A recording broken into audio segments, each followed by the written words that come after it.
Good evening sa inyong lahat. May kaibigan ako, kambal sila, pinagliit sila sa Tetris. Nagyakapan sila, bigla sila nawala. Manulife is a Canadian multinational insurance company and financial services provider. The company was founded on June 23, 1887, and to this very day, the company is still alive and healthy. So, how did it become so popular? Let's find out. Manulife was incorporated as the Manufacturers Life Insurance Company by Act of Parliament on June 23, 1887, and was headed by Canada's Prime Minister, John A. Macdonald, and Ontario's Lieutenant Governor, Alexander Campbell. There was no conflict of interest guidelines at the time, and it was not unusual for public persons to be involved in private industry. The idea for the company came from J.B. Charlie, who came to Canada as an agent for the North American Life Assurance Company. It was his first-hand experience on which the new company's product portfolio was based. Private Stock Company. The firm was founded as the Manufacturers Life Insurance Company in 1887. Its first president was John A. Macdonald, the first Prime Minister of Canada. The company sold its first policy outside of Canada in Bermuda in 1893, where the company had opened its first auxiliary agency the same year. In 1894, policies were sold in Grenada, Jamaica, and Barbados. Trinidad and Tobago and Haiti in 1895, and British Honduras, British Guyana, China, and British Hong Kong in 1897. In 1901, Manulife amalgamated with the Temperance and General Life Assurance Company, a Toronto-based Canadian life insurer that provided preferred rates to abstainers of alcohol. Manulife continued to offer abstainers rates into the 1920s. In 1931, it opened its first Southern China branch in British Hong Kong. Shortly thereafter, it established itself as a leading life insurer in the region with branches in Macau, Shantou, and Amoy. Mutual Company. In 1958, shareholders voted to change its legal form from a joint stock company to a mutual organization, making the company privately owned by its policyholders.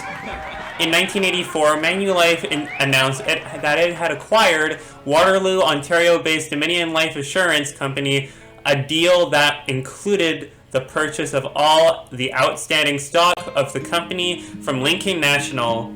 Dominion Life was founded in Waterloo in 1889, and Manulife made a commitment to the community to retain a significant presence in Waterloo. In 1988, Manulife opened a new 5-story office building at 500 King Street in Waterloo to its Canadian division. In 1996, the company entered an agreement with Sinkohem to form Shanghai-based Zhonghong Life Insurance Company Ltd., China's first joint venture life insurance company, and was granted a license that which made it the second foreign insurer to be allowed to re-enter into China. Demutualization and public companies. In 1999, its voting-eligible policyholders approved demutualization, and the shares of Manulife, the holding company of the Manufacturers Life Insurance Company,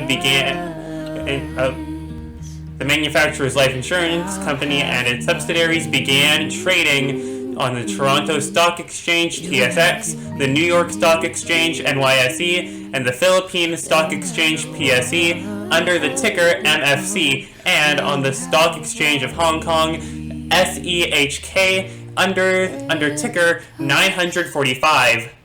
In 2002, Manulife Sinkohem Life Insurance Company Limited was granted approval by the China Insurance Regulatory Commission (CIRC) to open a branch office in Guangzhou, China. The first branch license granted to a foreign invested joint venture life insurance company. In 2003, Manulife Sicilhem received approval for a branch office in Beijing, the first multiple branch license granted to a foreign-invested joint venture life insurance company. The firm is now licensed to operate in more than 50 Chinese cities. On September 29, 2003, Manulife announced its intent to acquire the Boston-based insurance company John Hancock Financial, including a Canadian subsidiary, Maritime Life, for $10.4 billion in a stock-for-stock merger.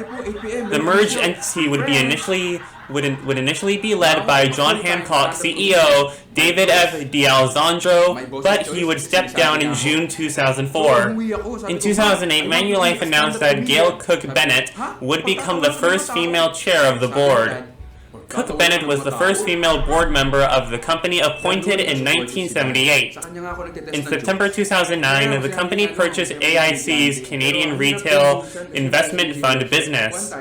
In October 2009, it purchased Hortruff and Smith Travel Insurance Brokers Incorporated, a Canadian broker and third-party administrator of travel insurance. In 2010, the company announced that it had purchased Fortis Bank's SA/NV's 49% ownership in ABN AMRO TEDA Fund Management Company Limited. The new joint venture, Manulife TEDA Fund Management Company Limited, Manulife TEDA, provides traditional retail and institutional assessed management for clients in China. The other 51% is owned by Northern International Trust, part of Tianjin TEDA Investment Holding Company Limited, TEDA. In June 2012, the company opened Manulife Cambodia, with headquarters in Phnom Penh. In 2013, Richard D. Wolf became the chair of the company's board, succeeding Gail Cook Bennett, who retired after serving 34 years on the board. In 2009, Donald D. Giolian, the chief investment officer, succeeded Dominic D'Alessandro as president and CEO of the company. Shortly before his departure, D'Alessandro modified his retirement package. The restricted units would only vest for a total of $10 million if the shares reached $36 by the end of 2011, and he would receive $5 million if the shares hit $30. This was in response to shareholders' reaction to the first quarterly loss ever posted by the firm in its public history. Under Golian's leadership, the first initiatives were a dividend cut and an equity offering to bolster Manulife's capital levels, making it difficult for the share price to reach the target levels needed to vest. In 2014, Manulife Financial simplified its logo and brand to refer to itself only as a Manulife outside of the United States. In September of that year, Manulife agreed to acquire the Canadian operations of Standard Life for a fee of around $3.7 billion US. In April 2015, the company announced a partnership with DBS Bank, providing Manulife exclusive access to DBS customers in Singapore, Hong Kong, China, and Indonesia in exchange for an initial payment of $1.2 billion US. In June 2015, Manulife Sicilhem became the first foreign-invested joint venture life insurance company in China authorized to sell mutual funds.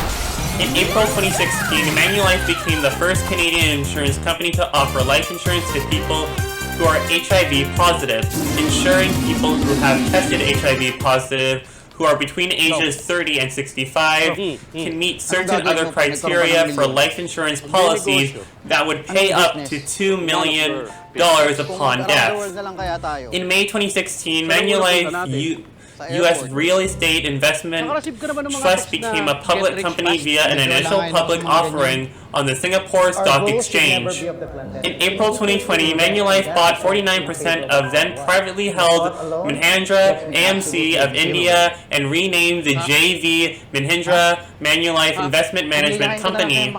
And there's the history of Manulife. How did it become so popular? Well, when I looked at most investment and financial companies, most of these company successes do come from when they basically start to expand their businesses outside of the country that they were founded in. And I think that for Manulife, it is the same thing. Anyways, this is where I'm going to end off this video. If you guys haven't enjoyed this video, please make sure to like button. And also don't forget to subscribe because I do videos every single day. And also don't forget to subscribe and ring the notification bell on my second channel. My second channel will be the third link in the description below. And if you guys would like to send me fan art or follow me on Instagram, you guys can send me fan art on my Instagram. My Instagram will be the second link in the description below. And if you guys would like to join my Roblox fan group, my Roblox fan group will be the first link in the description below. And if you guys would like to follow me on Twitter, my Twitter will be the fourth link in the description below. And if you guys would like to follow me on Reddit, my Reddit will be the fifth link in the description below. And if you guys would like to follow me on TikTok, my TikTok will be the sixth link in the description below. And if you guys would like to